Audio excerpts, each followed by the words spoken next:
नमस्कार विद्यार्थी मित्रांनो, स्वागत आहे तुमचं आजच्या नवीन व्हिडिओमध्ये. तर आज आपण 28 जानेवारी 2026 च्या खूप महत्त्वाच्या चालू घडामोडी पाहत आहोत. तर या व्हिडिओमध्ये आपण एकूण 10 प्रश्न आणि त्यांचे स्पष्टीकरण पाहणार आहोत विद्यार्थ्यांनो. तर आजचा आपला व्हिडिओ सुरू करण्याच्या अगोदर कालच्या काही महत्त्वाच्या आपण वन लाइनर स्वरूपाच्या चालू घडामोडी पाहून घेऊयात.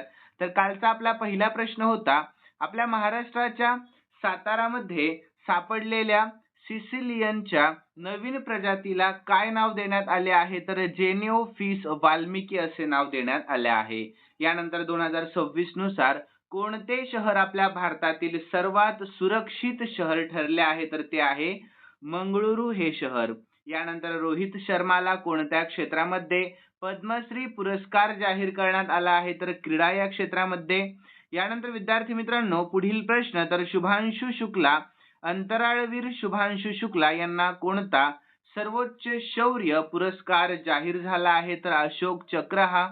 यानंतर जगातील सर्वात मौल्यवान ब्रँड कोणता बनला आहे? तर ऍपल हा ब्रँड बनला आहे. यानंतर 2025 चा प्रतिष्ठित इंदिरा गांधी शांतता, निशस्त्रीकरण आणि विकास पुरस्कार कोणाला जाहीर झाला आहे? तर ग्रासा माशेल यांना.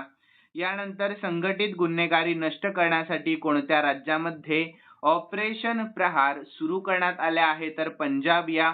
यानंतर इराण मधील भारतीयांना देशामध्ये परत आणण्यासाठी आपल्या भारताने कोणते ऑपरेशन राबवले होते? तर ऑपरेशन स्वदेश राबवले होते.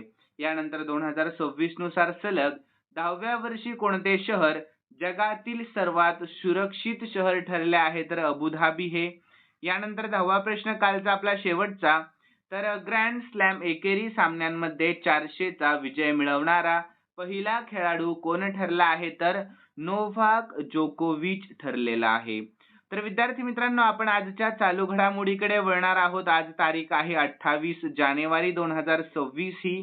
तर आजचा आपला पहिला प्रश्न, आपल्या महाराष्ट्राच्या उपमुख्यमंत्री अजित पवार यांच्या विमानाचा अपघातामध्ये कोणत्या ठिकाणी मृत्यू झाला? तर याचे योग्य उत्तर ऑप्शन डी, बारामती या. कोणत्या? तर बारामती. तर विद्यार्थी मित्रांनो, याविषयी आपण शॉर्ट मध्ये महत्त्वाची माहिती देखील पाहून घेऊयात. तर आपल्या महाराष्ट्र राज्याचे उपमुख्यमंत्री आणि राष्ट्रवादी काँग्रेस पक्षाचे अजित पवार नेते अजित पवार यांच्या विमानाचा बारामती येथे मोठा अपघात झाल्याची माहिती समोर येत आहे. तर अजित पवार विमानाने मुंबईहून बारामतीमध्ये आले होते, मात्र विमानाचे लँडिंग होत असताना हा अपघात झाल्याची माहिती समोर आली. तर यामध्ये अजित पवारांसह 6 जणांचा मृत्यू झाल्याची माहिती सांगितली जात आहे. यानंतर विद्यार्थी मित्रांनो, तर पीटीआय वृत्तसंस्थेनेही या अपघाताची माहिती देत असताना अजित पवार यांच्यासह 3 जणांचा मृत्यू झाला असल्याचे सांगितले आहे आणि या घटनेमध्ये दोन्ही वैमानिकांचा मृत्यू झाल्याचेही समोर आलेले आहे. तर विद्यार्थी मित्रांनो, यानंतर ANI वृत्तसंस्थेने अपघात स्थळाचे व्हिडिओ देखील शेअर केले आहेत. विद्यार्थ्यांनो, विमान उतरत असताना एका शेतामध्ये ते कोसळल्याचे देखील दिसत आहे आणि यामुळे परिसरामध्ये काही काळ धुराचे लोट दिसत होते आणि सदर अपघाताची माहिती मिळाल्यानंतर तत्काळ बचाव कार्य सुरू करण्यात आले होते.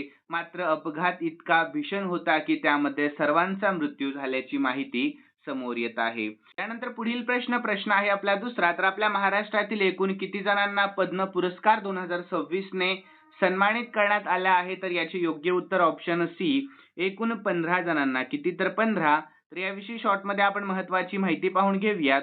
तर 2026 च्या प्रजासत्ताक दिनाच्या पूर्वसंध्येला जाहीर करण्यात आलेल्या पद्म पुरस्कारांच्या यादीमध्ये आपल्या महाराष्ट्रातील एकूण 15 मान्यवरांचा समावेश आहे आणि या पुरस्कारांचे श्रेणीनुसार वर्गीकरण आपण पाहून घेऊयात खालीलप्रमाणे. तर पद्मविभूषण 1 जणाला देण्यात आला, प्रसिद्ध अभिनेता धर्मेंद्र यांना मरणोत्तर आणि यांना कला क्षेत्रातील योगदानासाठी हा बहुमान मिळालेला आहे.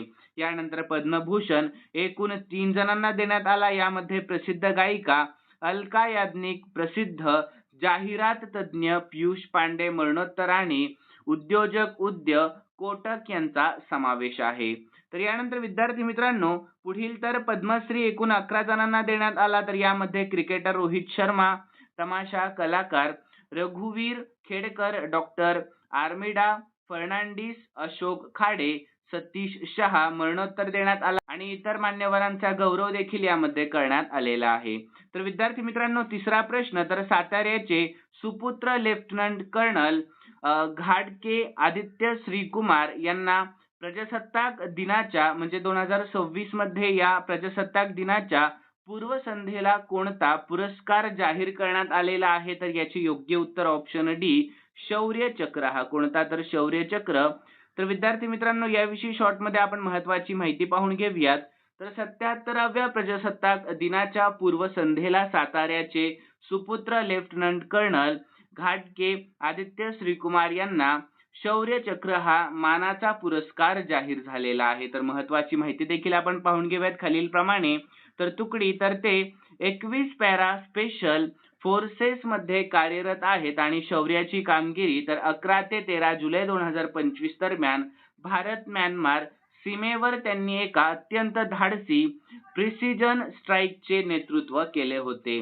तर या कारवाईमध्ये एकूण 9 सशस्त्र दहशतवाद्यांना कंठस्थान घालण्यात आले आणि संघटनेचे वरिष्ठ नेतृत्व उद्ध्वस्त करण्यामध्ये आले होते. तर त्यांची पार्श्वभूमी, तर आदित्य घाटगे हे सातारा जिल्ह्यातील वडूज येथील रहिवासी असून त्यांनी साताऱ्यातील निर्मला कॉन्व्हेंट स्कूलमध्ये शिक्षण घेतले आहे. सर्वांनी लक्षात ठेवा. यानंतर यावर्षी 2026 मध्ये राष्ट्रपतींनी एकूण 13 शौर्य चक्रांची घोषणा केली असून त्यामध्ये लेफ्टनंट कर्नल घाटगे यांचा समावेश आहे. यानंतर चौथा प्रश्न, तर उत्कृष्ट सेवा आणि व्यावसायिकतेबद्दल कोणत्या राज्यातील पोलिसांना राष्ट्रपती पोलीस रंग पुरस्कार 2026 ने नुकतेच सन्मानित करण्यात आले आहे? तर याचे योग्य उत्तर ऑप्शन सी, सिक्कीम. या कोणत्या? तर सिक्कीम या. तर विद्यार्थी मित्रांनो, याविषयी शॉर्ट मध्ये आपण महत्त्वाची माहिती पाहूयात. तर जानेवारी 2026 मध्ये उत्कृष्ट सेवा आणि व्यावसायिकतेबद्दल सिक्कीम राज्याच्या पोलिसांना प्रतिष्ठेच्या राष्ट्रपती पोलीस रंग पुरस्काराने नुकतेच सन्मानित करण्यात आले आहे.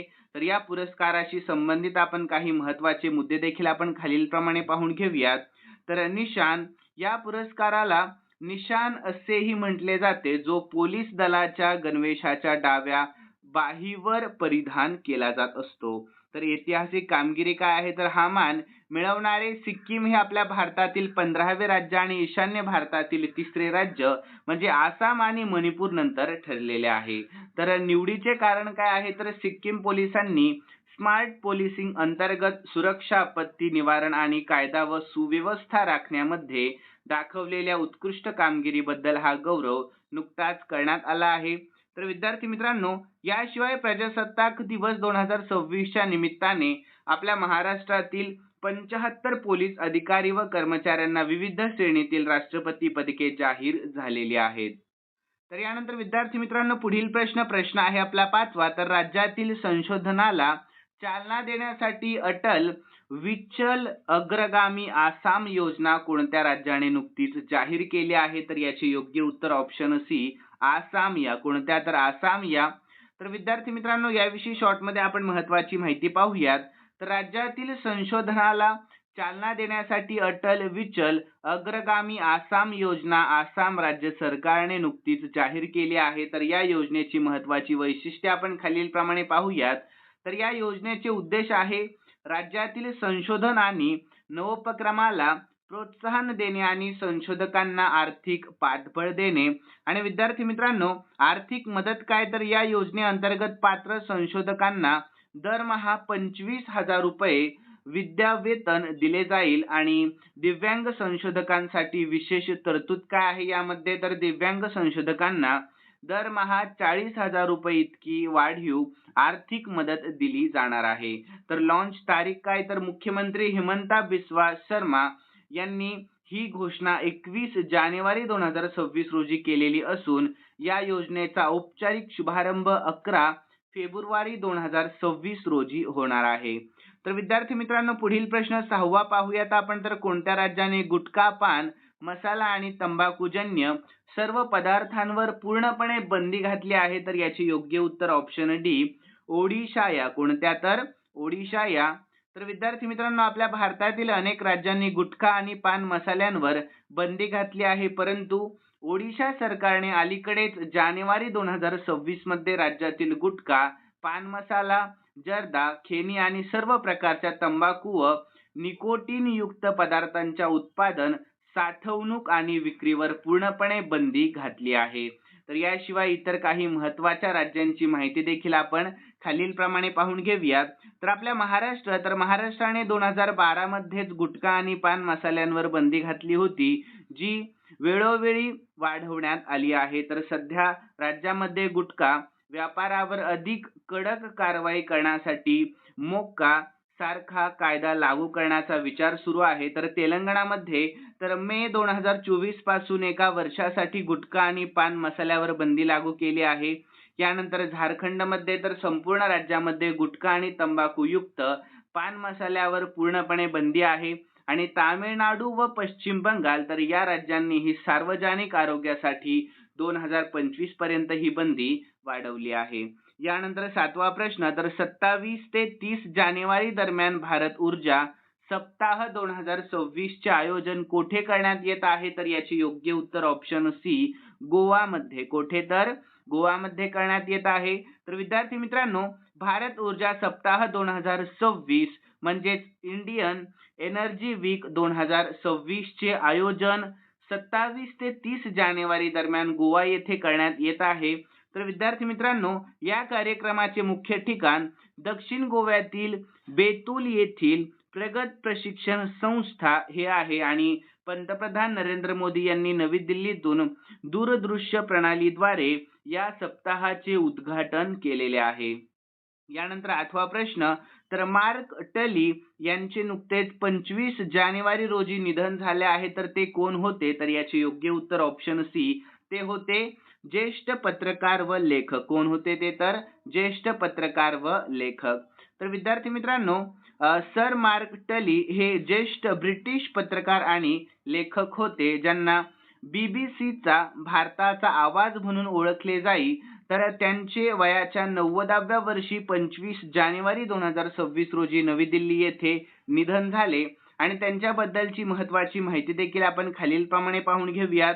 तर त्यांची कारकीर्द, तर त्यांनी सुमारे 30 वर्ष बीबीसी मध्ये काम केले आणि 22 वर्ष ते बीबीसीच्या दिल्ली ब्युरोचे प्रमुख देखील होते. आणि महत्त्वाच्या घटनांचे वार्तांकन, तर त्यांनी 1971 चे बांगलादेश मुक्तीयुद्ध आणीबाणी ज्या काळामध्ये त्यांना भारताकडून बाहेर काढले होते, तर यामध्ये Operation Blue Star, Bhopal gas, शोकांतिका आणि राजीव गांधी यांची हत्या यांसारख्या ऐतिहासिक घटनांचे जगभरामध्ये वार्तांकन केले आहे. तर पुरस्कार, तर भारत सरकारने त्यांना 2005 मध्ये पद्मभूषण पुरस्काराने देखील सन्मानित केले होते.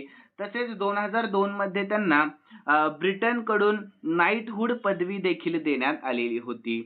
यानंतर पुढील प्रश्न आहे 9वा, तर माओवाद्यांवर ऑपरेशन मेगाबुरू कोणत्या राज्यामध्ये राबवण्यात आले आहे? तर याचे योग्य उत्तर आहे विद्यार्थी मित्रांनो ऑप्शन बी, झारखंड. या कोणत्या? तर झारखंड. तर याविषयी शॉर्टमध्ये आपण महत्त्वाची माहिती पाहून घेऊयात. तर माओवाद्यांविरुद्धचे ऑपरेशन मेगाबुरू हे झारखंड राज्यामध्ये राबवण्यात आले आहे. तर या मोहिमेची काही महत्त्वाची वैशिष्ट्ये आपण खालीलप्रमाणे पाहून घेऊयात. तर ठिकाण आहे, तर हे ऑपरेशन झारखंड मधील पश्चिम सिंहभूम जिल्ह्यातील सरंडा जंगल परिसरामध्ये जानेवारी 2026 मध्ये राबवले गेले. आणि सहभागी दले, तर या मोहिमेमध्ये केंद्रीय राखीव पोलीस दलाचे सीआरपीएफ, कोब्रा कमांडो आणि झारखंड पोलीस संयुक्तपणे सहभागी होते. आणि याचा उद्देश आहे तर नक्षलवादी नेत्यांचा नायनाट करणे आणि त्यांचे बालेकिल्ले उद्ध्वस्त करणे हा या मोहिमेचा मुख्य उद्देश होता. यानंतर 10वा आणि शेवटचा प्रश्न पाहूयात, महत्त्वाचा आहे, सर्वांनी या प्रश्नाकडे लक्ष द्या. तर आशियाई ऑलिम्पिक परिषदेच्या अध्यक्षपदी नुकतीच कोणाची निवड करण्यात आली आहे? तर याचे योग्य उत्तर शेख जोवान बिन हमद अल थानी यांची. ठीक आहे, सर्वांनी लक्षात ठेवा. तर विद्यार्थी मित्रांनो, याविषयी शॉर्टमध्ये महत्त्वाची माहिती पाहूयात आपण. तर आशियाई ऑलिम्पिक परिषदेच्या अध्यक्षपदी कतारचे शेख जोवान बिन हमद अल थानी यांची नुकतीच निवड करण्यात आली आहे. तर या निवडीबाबतचे महत्त्वाचे तपशील आपण खालीलप्रमाणे पाहूयात. तर निवड प्रक्रिया, तर 26 जानेवारी 2026 रोजी उझबेकिस्तान मधील ताशकंद येथे झालेल्या 46व्या आशियाई ऑलिम्पिक परिषदेच्या महासभेमध्ये त्यांची ही निवड करण्यात आली आहे आणि त्यांचा कार्यकाळ तर ते 2028 पर्यंत या पदावर राहणार आहेत. आणि पार्श्वभूमी तर आपल्या भारताचे रणधीर सिंग यांनी प्रकृतीच्या कारणास्तव या पदाचा राजीनामा दिल्यानंतर ही निवड त्यांची करण्यात आली आहे. आणि रणधीर सिंग हे सप्टेंबर 2024 मध्ये या पदावर निवडून येणारे पहिले भारतीय देखील ठरले होते. यानंतर विद्यार्थी मित्रांनो, खालील प्रश्न मी स्पेशली तुमच्यासाठी ठेवलेला आहे आणि हा प्रश्न आपण काल झालेल्या चालू घडामोडीमध्ये पाहिला होता. खूप महत्त्वाचा प्रश्न आहे, तर सर्व विद्यार्थ्यांनी या प्रश्नाचे उत्तर आपल्या कॉमेंटमध्ये कळवा. तर प्रश्न पाहूयात. तर शुभांशु शुक्ला म्हणजेच अंतराळवीर शुभांशु शुक्ला यांना कोणता सर्वोच्च शौर्य पुरस्कार जाहीर करण्यात आला आहे? तर सर्व विद्यार्थ्यांनी या प्रश्नाचे उत्तर आपल्या कॉमेंटमध्ये कळवा. आणि तुम्हाला आजचा व्हिडिओ कसा वाटला हे देखील सर्वांनी कॉमेंटमध्ये सांगा. आणि विद्यार्थ्यांनो, जाता जाता सर्वांनी या व्हिडिओला लाईक करा, शेअर करा आणि सबस्क्राईब करायला अजिबात विसरू नका. तर चला आपण भेटूयात नवीन व्हिडिओमध्ये. धन्यवाद.